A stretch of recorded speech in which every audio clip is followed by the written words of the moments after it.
Vivimos tiempos marcados por la incertidumbre. Las tensiones geopolíticas, la inflación persistente y los cambios en los mercados globales nos hacen preguntarnos, ¿dónde es realmente seguro invertir hoy?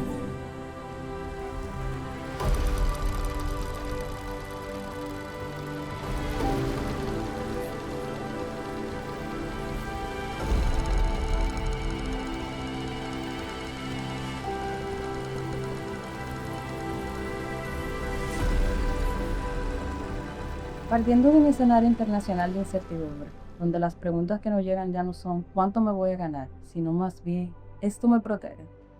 Vamos a tener una visión amplia de lo que es el contexto global económico y cuáles son esas señales que se deben tomar en cuenta en este escenario.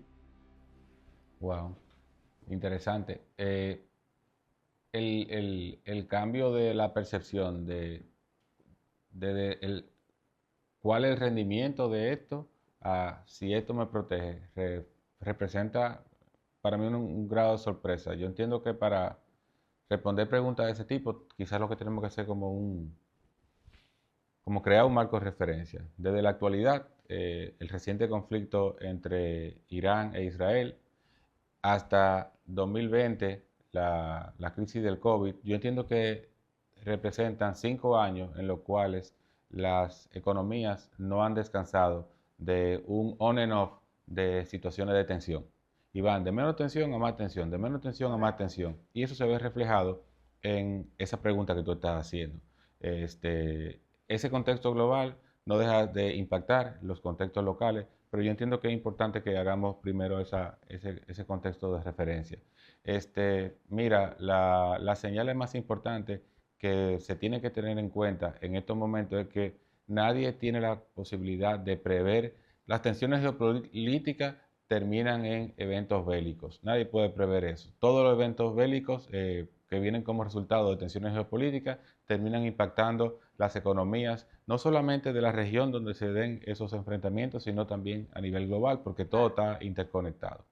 Y a nivel de cosas que también impactan y quizás estructurales, como las decisiones de manejo de política monetaria que toman los distintos bancos centrales alrededor del mundo, también representan un elemento más que le suma a la incertidumbre, toda vez que los bancos centrales, que bien venían coordinándose desde la crisis financiera del año 2007-2008 hasta finales de 2019, con la coyuntura de COVID, eso se rompe. Si bien es cierto, durante COVID los bancos centrales se coordinaron bastante y hicieron políticas muy coordinadas a nivel no solamente de manejo de tasa de interés, sino también de manejo monetario, con las famosas inyecciones de capital. No menos cierto es que después de ahí, y con 2022, la preocupación mayor de Europa fue la reactivación de su economía y el paleo de lo que eran los, los déficits fiscales, si se puede decir, mientras que en América la prerrogativa principal es contener a la inflación. Un ejercicio que ha venido haciendo la Reserva Federal desde entonces y que, si bien es cierto, los resultados que se han alcanzado, algunos lo perciben como satisfactorio, otros no. No menos cierto es que la Reserva Federal aún mantiene su política de tasa de interés alta en respuesta a los niveles de inflación actual, y eso genera una dislocación en el mundo a nivel de los grandes flujos de capitales y su impacto en las demás clases de activos. Los inversionistas, o lo que tienen que estar mirando hoy, en nuestra opinión, son esas señales. ¿Cuáles son las posiciones que asumen los bancos centrales a nivel global? Sobre todo el Banco Central Europeo, sobre todo el Banco Central Americano, la Reserva Federal, y cómo esas decisiones pueden estar o bien alineadas o bien yuxtapuestas, como el momento actual. ¿Y cómo ha sido la reacción de los mercados globales ante esta incertidumbre?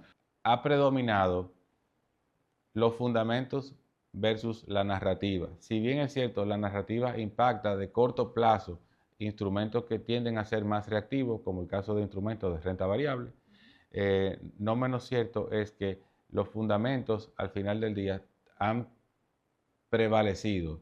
Y por eso vemos que en el contexto actual de una coyuntura de tensión geopolítica y conflictos bélicos, no solamente el conflicto más reciente, sino el conflicto persistente entre Rusia y Ucrania.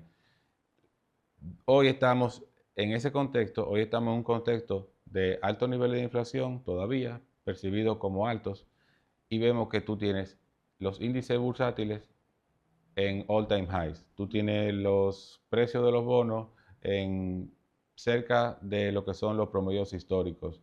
Tú tienes lo que son el precio de los commodities también siendo representativo de esos ciclos o esos big cycles que sufren las economías y también de las presiones geopolíticas o de las tensiones geopolíticas. Y tú no ves una expresión concreta desde los mercados de que en el mundo haya un nivel de incertidumbre como el que se percibe en la noticia. La noticia te captura la atención, te captura la indecisión de un banco central o la decisión que toma otro, etcétera, mientras que los mercados se presentan como que nada de eso estuviera pasando. ¿Qué sucede? Que los mercados, cuando se ven como un todo, al final del día terminan respondiendo a lo que no está descontado en la fórmula. Entonces, que actualmente hay una tensión entre Irán e Israel, no menos cierto es que ya esa tensión fue descontada, quizá meses antes. Los mercados ya supieron vivir con una tensión entre Rusia y Ucrania que ha persistido en el tiempo. Y los mercados han sabido vivir con unos niveles de inflación altos porque eso viene estando dentro de los mercados por más de 3 años ya, si partimos de 2022. No es lo que está pasando ahora que te va a impactar directamente, sino cómo tú te posicionas hoy para lo que viene más adelante. Entonces, para mí, de las señales, por volver a la pregunta inicial que deberíamos estar mirando, son cuáles son esas cosas que están haciendo hoy los bancos centrales. ¿Se están alineando, se están desalineando? Esa no alineación responde a respuestas a los gobiernos o a la independencia que tienen que tener los bancos centrales. Esas son las grandes preguntas que uno se hace y con las que uno tiene que diseñar un plan de trabajo. Entonces, de tu perspectiva, los bancos centrales vienen siendo más conservadores, o sea, no pueden reaccionar a esas cosas tácticas que están pasando en el momento. Para nada, no es su mandato al final del día. El mandato de un banco central, por encima de todo, es preservar y propiciar la estabilidad macroeconómica y para nada puede estar ni a favor ni en perjuicio tampoco de ningún agente en específico. En este caso, el mercado termina siendo una respuesta y termina dando una representación de esa respuesta a nivel de los números que se presentan. Los números que presentan los mercados hoy, por encima de la narrativa, son números de consolidación, son números de máximos históricos y son números donde cualquiera que analiza el contexto a nivel noticioso, fuera de entender lo que está pasando en esos mercados, diría que los mercados deberían estar tendiendo a la baja y no ha sido así.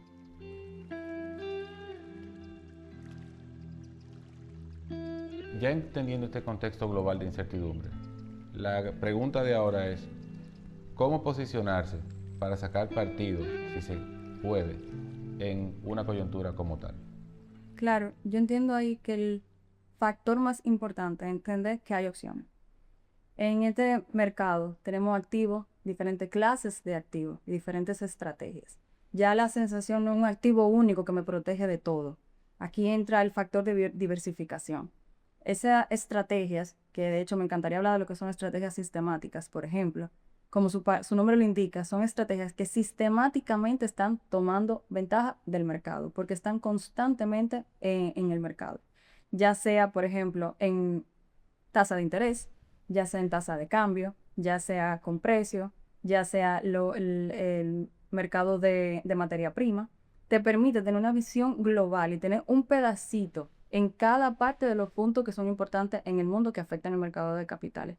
De igual forma, cuando hablamos de diversificación, podemos también introducir la parte del sector real, que viene siendo que podemos incluir la parte del sector inmobiliario, por ejemplo. Claro, como activo duro. Como activo duro, que en este sentido también históricamente ha mostrado resiliencia dentro de los diferentes factores que van afectando geopolíticamente y económico, como venimos hablando de un contexto global. Como no tenemos una varita mágica de saber exactamente cuándo van a pasar las cosas, exactamente en qué momento el mercado va a tener una corrección. Y venimos teniendo históricamente en los últimos años mercados que usualmente son correlacionados, como los bonos y las acciones, que vienen comportándose de la misma manera, están reaccionando de la misma forma. Entonces ahí es donde juega un papel clave esas estrategias que miran más allá de un solo tipo de activo, se van a múltiples clases de activos. ¿Qué es seguro hoy, entonces? Claro, como ya quitamos esa expresión de un único activo seguro, entendemos diversificación como ese crucero grande que te permite navegar en diferentes escenarios. Entonces, en ese momento entran estrategias con diferentes clases de activos, estrategias, como mencioné, en el mercado inmobiliario, y es una combinación de este tipo de activos. Ya no es una única cosa, porque una única cosa te reacciona muchísimo más agresivo a tu conformar una estrategia que te permita navegar en todos esos escenarios. Entonces, ya esa estrategia que tú combinas diferentes clases de activos, pues entonces, si bien es cierto, no buscan ese momento agresivo hacia la alta, tampoco te va a tener ese momento agresivo hacia la baja. Te va a permitir ir navegando tranquilamente dentro de las incertidumbres. Y teniendo en cuenta esa diversificación, ¿cuáles son esos elementos que tú puedes, por tu experiencia, decir, mira, esto es algo típico que pasa y que se puede abordar de esta manera como para una forma de evitarlo? Sí, yo entiendo que lo principal ahí es quitar el factor emoción. Cuando actuamos con emoción, pasa el famoso FOMO. Vende en el momento que tú no estás vendiendo, compra en el momento que tú sientes que está fuera. Entonces, cuando tú quitas ese factor emocional y tú permites sistemáticamente siempre tener una posición en diferentes activos, pues entonces ya esos errores se minimizan o básicamente se reducen a cero, si queremos llamarlo. Pues entonces ya es, un, es una navegación con una proyección a largo plazo que te permite hoy no tener esos sobresaltos. Entonces, esas emociones que cuando uno toma esas decisiones tácticas de hoy con hoy, porque escuché algo, tú las eliminas. Y tú siempre tienes esa visión del mañana. O sea, no de exactamente lo que está pasando hoy. Tomar la decisión sin la emoción, yo entiendo que quizás es un trabajo de equipo, no sé, o sea, Claro, ahí entra un rol sumamente importante lo que viene siendo la asesoría o la gestión patrimonial. Porque tú tienes tu día a día, tú tienes tu trabajo, tú estás enfocado en lo que para ti representa tu, tu sustento económico. Tú no puedes también estar pendiente de todos los diferentes factores que están pasando en el mercado. Entonces ahí es donde viene lo bonito de ese acompañamiento de la parte de gestión patrimonial, donde ya te consolida, ya tú eres un todo, tú eres 360 y vas viendo los diferentes puntos y los diferentes eh, las diferentes iniciativas que tú tienes y también incentivos.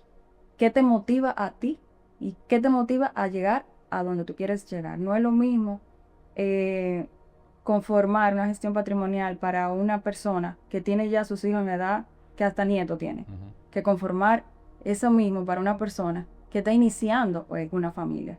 Lo que motiva a cada una de las personas es completamente diferente. Entonces, por eso el acompañamiento profesional es tan importante en esta toma de decisión.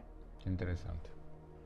¿Tú entiendes que ese acompañamiento es algo que está reservado para un momento en específico del ciclo de cualquier persona o es algo que se debe ir explorando conforme el interesado vaya madurando a nivel económico y financiero? Sí, el acompañamiento, por supuesto, sucede en diferentes momentos en la vida de la persona que está acompañando. Ahora, mientras más temprano se tome el acompañamiento, mejores decisiones se van a tomar y mejor resultado va a tener a futuro. Entonces, se va a iniciar de una forma organizada, con un norte organizado. Bueno, pues yo entiendo que en estos momentos de incertidumbre, más que tener respuestas, se trata de tener preguntas y a quién hacérselas.